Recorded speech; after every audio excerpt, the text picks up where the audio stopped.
Ini unggul dari satu segi, Bapak.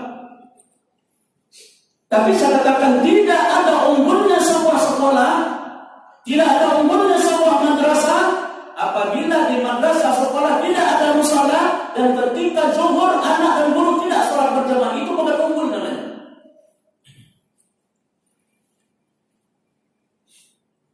Saya sering Bapak Ibu, bukan sering-sering kalilah. Yang namun kadang-kadang kita kegiatan dinas ada diundang, ada kegiatan saja di sekolah. Mana lah yang dia katakan unggul ini? Usaha pun tak ada. Betul Pak? Coba aja ada yang katakan ada madrasah unggul. Saya lihat, saya coba keliling-keliling aduh salah madrasah. Sekolah itu unggul mana lah? Cuma hanya ada kata bahasa unggul, tetapi musalahnya tidak ada. Kalau musalahnya tidak ada, di mana sholat zuhur berjamaah anak-anak? Di mana sholat zuhur berjamaah guru? Lalu apa yang diunggulkan? Dunia akan binasa keunggulan itu apabila dengan Allah kita tidak unggul. Maka orang yang paling mulia di sisi Allah adalah inna akramakum indallahi atqakum. Dalam segala aspek dekatkan diri kepada Allah, itulah nilai ketakwaan dan itulah keunggulan yang sebenarnya.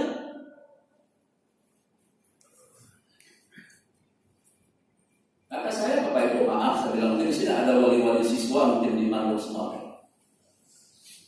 Itu di Mandung itu Pak, kalau seandainya ada siswa yang berondok Pak, sembunyi-sembunyi Pak Sarita. Muthom Pak, Hanas Mayang zuhur berjamaah laki-laki. Bila setelah saya sholat berjamaah dengan anak-anak menurut ada yang mendapatkan, itu saya suruh wudu Pak. Silakan wudu di ruang saya Pak. Ambil sajadah kalau saya bentangkan sajadah di tengah lapangan voli. Betul? Saya tidak bohong saya. Karena yang saya pukul ini bukan jiwa kamu, yang saya pukul ini adalah bukan fisik kamu, yang saya pukul ini adalah syaitan yang ada di tubuh. Berapa orang kamu? 5 orang Pak Ustaz. 1 orang jadi imam. Diterima tadi Pak Sasul. Betul, bunuh dua tuh. Betul tak bilang usia juga. Sudah sholat? Sudah. 1 orang beruntung. Tak bisa Pak Ustaz. Lihat kawanmu yang di musala setelah serang ngapain? Kultum dan? Ya, sekarang juga Pak kultum sih. Kultum, 7 menit. Tak bisa, apa yang bisa? Bangun. Kultum. Karena saya di mana itu setelah sholat zuhur, anak-anak sahabat jaga rutin dari kultum. Terserah, 1 hadis sampaikan sudah, 1 ayat sampaikan sudah, untuk membiasakan anak-anak untuk bisa kreatif, ada inovasi dalam menyampaikan sesuatu. Karena ternyata anak kita luar biasa dalam menyampaikan ceramahnya, tausiahnya, pidatonya luar biasa. Setelah kita coba untuk bangkitkan dia. Ini Bapak Ibu kita. Lalu saya tidak akan mengatakan madrasah ada yang lebih rendah merupakan salah satu madrasah unggul, enggak mau. Kenapa? Kalau anak sholat tidak ada unggul bagi saya, tidak ada unggul dalam agama, tidak ada unggul dalam pandangan Allah. Karena inna akramakum indallahi atqakum itu bahasa unggul. Orang yang paling mulia di sisi Allah, artinya orang yang paling unggul di sisi Allah adalah siapa yang bertakwa kepada Allah. Dan salah satu yang menjadikan titik sentral orang bisa takwa kepada Allah, lihat sholatnya. Di mana dia sholat? Ada orang yang rajin sholat Pak, tapi tanya di mana sholatnya itu? Di masjid atau di rumah? Kalau laki-laki Pak seperti kita ini, di mana utamanya sholatnya? Di masjid. Coba lihat hadisnya. Banyak hadisnya. Di antara 7 golongan Bapak Ibu, 7 golongan yang sudah dijamin oleh Rasul yang mendapatkan naungan Allah Subhanahu wa taala di akhirat, di antara 7 itu adalah rajulun qalbuhu mu'allaqun fil masajid. Laki-laki yang hatinya selalu rindu salatnya dalam masjid, bukan di rumah. Hatinya rindu ke masjid, hatinya terpaut ke masjid, hatinya selalu ingin ke masjid. Itulah yang salah satu yang di antara 7 yang mendapatkan naungan Allah adalah rajulun qalbuhu mu'allaqun fil masajid. Hatinya selalu terpaut dengan masjid kalau dia sholat. Itulah yang terpenting dalam kehidupan kita, jemaah. Nah ini antara subuh dengan zuhur. Nyopek nak Ini jangan lupa. Saya guru-guru bimbel juga seperti itu. Bapak Ibu yang tidak mengajar, maaf saya bilang. Kalau ada yang merasa keberatan pemusala, tuh ruang saya silakan masuk, sholat duha saya izinkan kalau untuk sholat saja. Bapak Ibu boleh tanya dulu, ada nggak seperti itu? Silakan. Yang mau musala silakan musala. Yang ada waktu ya, yang nggak ada ngajar masuk. Silakan sholat duha. Minta kepada Allah. Pandu suami di pekerjaan, pandu suami. Bapak Ibu ada anak yang sedang kuliah, ada pandu anak sedang kuliah dengan doa setelah ba'da duha. Pandu dia. Ditelepon anak kita, bunda doakan kakak nak ya. Ada anak besok kakak mau ujian, nama dia. Nanti mama doakan ya. Itu di samping telepon sudah mengajar. Pas nanti jam ketiga kakak mendadak jam, berwudu, bentangkan sajadah, sholat duha, setelah itu tadakan tangan minta pada pandu doa anak kita sedang mengujian. Pandu dia. Suami yang sedang di kantor, pandu dia, ya Allah, bantu suamiku ya Allah. Jangan sampai tangan suamiku ya Allah mengambil yang bukan haknya ya Allah. Ya Allah, pandu langkah kami suamiku ya Allah, agar kita melangkah ke tempat yang tidak kau ridhoi ya Allah. Bantu aku, bantu keluarga kami ya Allah. Pandu suami di pekerjaan.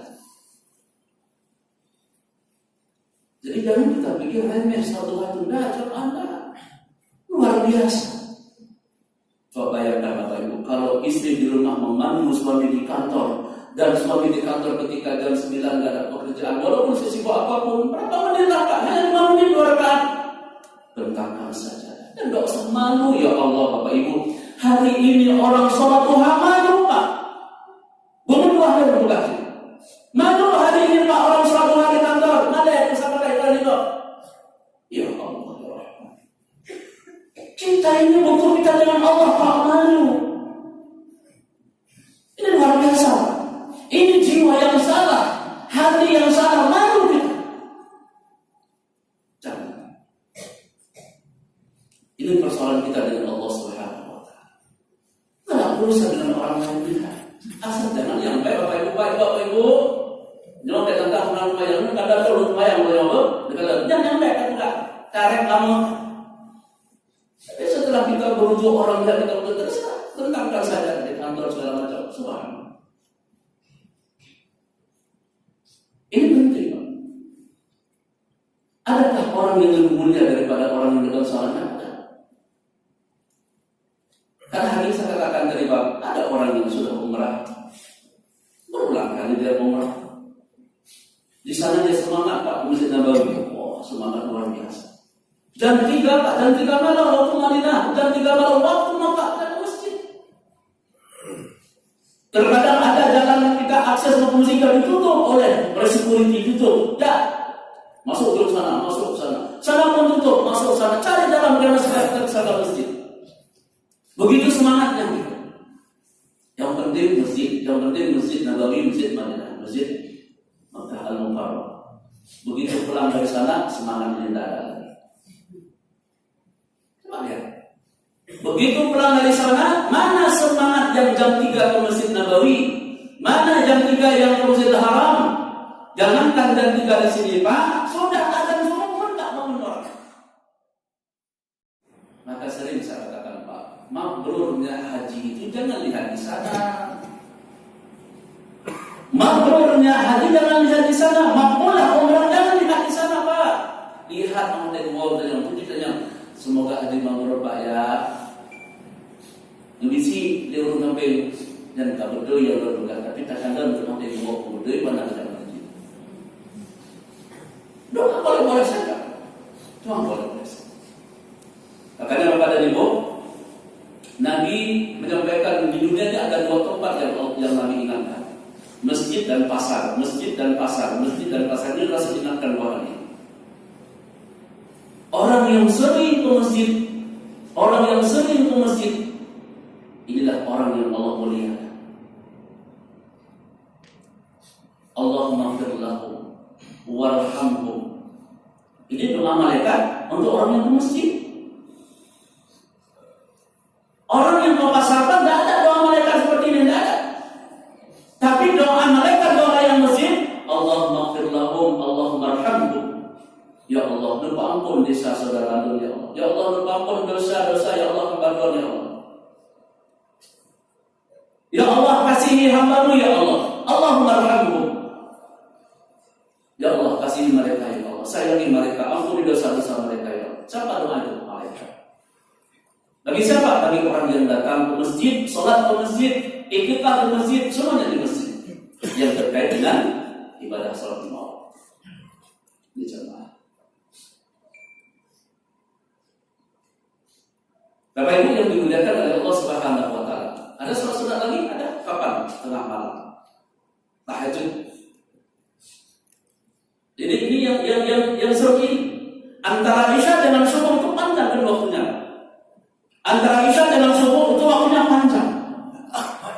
Supaya malam kita tidak ada yang terlewatkan, tidak ada yang tidak termanfaatkan, bangun kata Allah. Wa minal laili fatahaddat bihi nafilatan lak asa an yab'atha rabbuka maqaman mahmuda. Janji Allah maqaman mahmuda, tempat yang terpuji, tempat yang paling mulia. Bagi siapa? Bagi yang salat tahajud. Ustaz, berapa rakaat? Kalau kami seperti Nabi tidak sanggup, sudah banyak sekali. 2 tahajud saja, witir saja. Tapi witir tidak. Oh, tidak mampu bangun tengah malam kali pun. Subuh sekarang kita jam berapa? Jam 5 lewat 5 lah kita bilang sudah azan. Jam 4 bangun. Persiapan untuk subuh, berjalan ke masjid. Di antaranya ada rentang waktu. Kita bisa mandi-mandi dulu. Kita bisa berwudu, bentangkan sajadah, 2 rakaat cukup, 1 witir cukup. Setelah itu hidupkan mobil, kendaraan, bangunkan istri, yuk ke masjid. 2 tahajud, 1 witir. Gak mampukah itu? Panjang waktu yang sudah terlewatkan, terlena dengan tertidur, dan kita dibisikkan oleh syaitan untuk terus terlena dalam jenjang tadi. Saja waktunya sudah jam 5 kurang 5 menit ini, sudah lagi mau azan subuh, nggak sempat salat tahajud, udah apa yang dilakukan? Witir saja 1 cukup juga. Menyanyi tapoh itu Bapak Ibu juga nggak sanggup ditergi, ya sudah nggak boleh kita. Pak Ustaz, saya nggak sanggup berdiri karena sakit dan demam segala macam. Duduk. Pak Ustaz, saya nggak bisa duduk karena terlipat kaki. Ada kursi. Ada kursi. Yang penting dalam ketaatan kita kepada Allah, Bapak Ibu, nggak bisa secara normal orang yang sehat. Yang penting ada wasilah. Ada apa wasilah itu? Ada sarana yang kita gunakan yang bisa membantu kita untuk taat kita kepada Allah. Lakukan itu.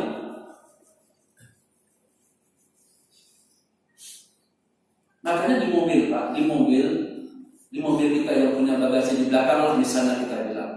Kalau memang kita yang betul kurang sehat Pak, jangan berharap ada kursi di masjid. Kursi duduk. Saya lihat seperti itu Pak. Guin di kursi Pak kami dapat. Dan tidak kursi itu Pak lumayan. Karena waktu dia jalan dia sanggup, tapi waktu dia duduk kan ada orang tertentu Pak. Yang namanya insen itu kan ada yang sakit, nggak bisa dia duduk. Minta putih, karena segala macam. Akhirnya dia terpaksa dengan duduk, terpaksa dengan menjulur, dengan dia bersandar di dinding. Sholatnya tidak seperti itu. Kalau memang kita yang sudah biasa, beli saja kursi yang biasa yang kecil, di tempat yang kecil. Dimanapun kita duduk, dimanapun kita sholat, dimanapun kita musafir, turunkan kursi kita, sholat sudah selesai. Yang bisa menghalangi kita. Kenapa? Karena ini urusan kita dengan Allah Subhanahu wa Ta'ala. Bapak Ibu yang dimuliakan oleh Allah Subhanahu wa Ta'ala. Ini kan baru terkait dengan ibadah sholat. Saya ditambah satu lagi Bapak Ibu. Ada hal yang paling penting dalam kehidupan kita juga orang sering lalaikan. Kalau sholat sudah banyak juga orang yang lalaikan. Mudah-mudahan kita yang hadir ini Allah patrikan iman dan takwa kita kan menjadi orang yang selalu menjaga sholat. Satu lagi Bapak Ibu adalah orang yang selalu mengabaikan baca Al-Quran. Saya sering bertanya Bapak Ibu, apa yang menghalangi diri kita, semangat kita untuk tidak membaca Quran? Coba Bapak Ibu setiap saat itu pertanyaan kita tanyakan dalam diri kita. Apa yang menjadikan hati ini lalai, berat, tidak mau baca Quran? Nabi SAW Bapak Ibu ketika berada di depan para sahabat seperti Nabi bilang, jangan pernah kalian lupakan, jangan pernah kalian lewatkan setiap hari yang kau lewatkan setiap hari itu, jangan pernah melewatkan setiap hari itu baca Quran 10 ayat minimal. Berapa ayat? 10 ayat. Minimal kata Nabi 10 ayat baca Quran harus ada setiap hari yang kau lewati hari-hari itu. Hari-hari itu 10 ayat minimal. Karena kata Nabi 10 ayat itu nilai di sisi Allah Subhanahu wa taala sama dengan satu kintal. Satu kintal itu khairun minad dunya wa ma fiha. Lebih baik dari 10 ayat itu dibandingkan dengan dunia dan seluruh isinya. Mulai ini Bapak Ibu, jangan kita lewatkan waktu minimal 10 ayat, maksimal terserah. Itu artinya Bapak Ibu, jangan lewatkan lisan ini tidak menyentuh Al-Quran. Karena Al-Quran akan datang besok di hadapan Allah memberikan kita pertolongan syafaat. Maka Nabi mengajarkan kepada kita, jangan lupakan waktu yang kau lalui kecuali di dalamnya ada kau baca Quran minimal 10 ayat. Karena besok dia akan datang memberikan syafaat di hadapan Allah Subhanahu wa taala. Kejar ini Bapak Ibu, kejar. Baik Bapak Ibu, yang terakhir sedekah. Ini luar biasa. Nabi bilang Bapak Ibu dalam hadis yang sahih, Rasulullah SAW menyampaikan, "Dirul mu'minina yaumal qiyamah sadaqatuh." Itu dengar itu, hadis Nabi itu. Dirul mu'minina yaumal qiyamah sadaqatuh. Yang menjadi tempat bernaung di akhirat bagi orang yang beriman nanti adalah tergantung sedekah. Ingin tempat bernaung nanti bagus, sedekahnya harus bagus. Infak kita harus bagus. Bapak Ibu, saya baca, saya lihat tentang program-program kita membangun rumah du'afa, membedah rumah du'afa. Lanjutkan seperti ini. Ini luar biasa. Karena dirul mu'minina yaumal qiyamah sadaqatuhum. Kenapa Nabi katakan sedekah? Kenapa infak? Kenapa tidak yang lain-lain? Karena ada yang tergantung tempat orang bernaung, berlindung. Kalau ibarat kita di dunia apa? Dirul mu'minin tempat bernaung ini atap. Kalau kita punya rumah ada atap. Kalau kita mobil ada atap mobil. Inilah tempat bernaung. Kalau panas ada payung-payung, inilah yang namanya sedekah di akhirat nanti. Di padang mahsyar tatkala matahari mendekatkan 1 mil dengan kepala kita, maka sedekah yang akan membantu kita. Sedekah. Qala rabbi lima hasyartani a'ma wa qad kuntu basira.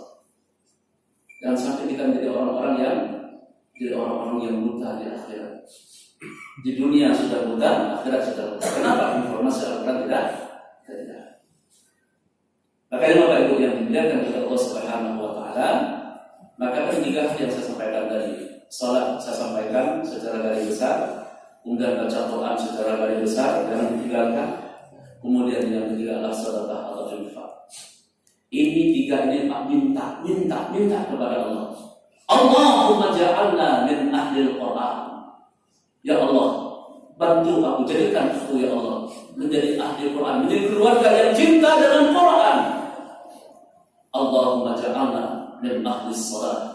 Ya Allah, bantu aku ya Allah, jadikan aku ya Allah, jadikan semua keluarga aku ya Allah menjadi orang-orang yang cinta, yang senantiasa mendirikan ibadah salat. Allahumma ja'alna min ahli salat. Ya Allah, bantu aku ya Allah, jadikan aku ya Allah menjadi keluarga yang cinta dengan salat. Bapak Ibu, 3 kalimat ini nanti Bapak Ibu bisa lihat kolaborasi ikatan ayatnya dalam surah Fatir ayat 29. Bukan nanti sambil jalan, sambil pulang yang ada HP, tapi HP yang Anda Android, HP yang ada Quran Pak. Kalau ada HP macam dapat juga. HP yang sudah di luar Quran, buka surah Fatir ayat 29. Yatluna kitab Allah, ada wa aqamus shalah, ada wa anfaqu mimma razaqnahum sirran wa 'alaniyah yarju tijaratan lan tabura. Orang baca Quran tidak pernah rugi, orang yang sedekah tidak pernah rugi, orang yang senantiasa menjaga sholat lima waktu dan sunat tidak akan pernah rugi. Dunia selamat, akhirat masuk surga. Amin ya rabbal alamin. Subhanallah wa bihamdika asyhadu an la ilaha illa anta astaghfiruka wa atubu ilaik. Walhamdulillahi rabbil alamin. Assalamualaikum warahmatullahi wabarakatuh.